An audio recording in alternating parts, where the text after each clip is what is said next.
Hamstring curls. We are going to learn these with a Swiss ball. I always prefer to use the Swiss ball, just gives better geometry for all the movements. I will show you a version that you can do with a foam roller instead. Totally acceptable, just I think a little bit more challenging and therefore more powerful with the Swiss ball. So the hamstrings are the muscles on the back of your leg. They help you close your knee. They also help you to stand upright out of a, doubled forward, bent over position. So we're going to be training the knee aspect of the hamstrings, not so much the hip extension aspect of the hamstrings. So I'm going to drive my hips up into the air, and that did use my hamstrings. So you should feel your hamstrings engaged here.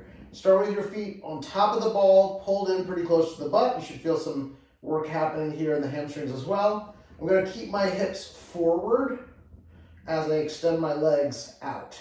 I'm not trying to arch my back too much, but if it happens, it's okay. And then I'm going to bend my knees and drive my hips up.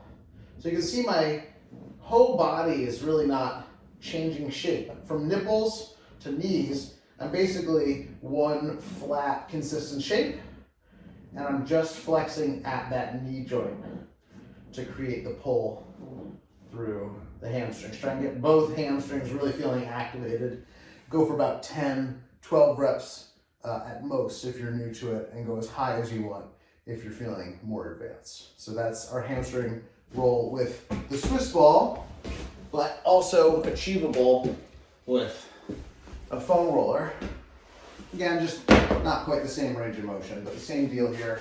I'm going to drive my hips up and overhead with my heels firmly planted. I'm going to slide out along my heels, ankles, tendons, and then back up into this position. Totally acceptable, but I think a little less dynamic, and frankly, in some cases, a little harder if you're not used to it. So get yourself a Swiss ball if you can. Foam roller is acceptable if not. Hamstring curls. Enjoy.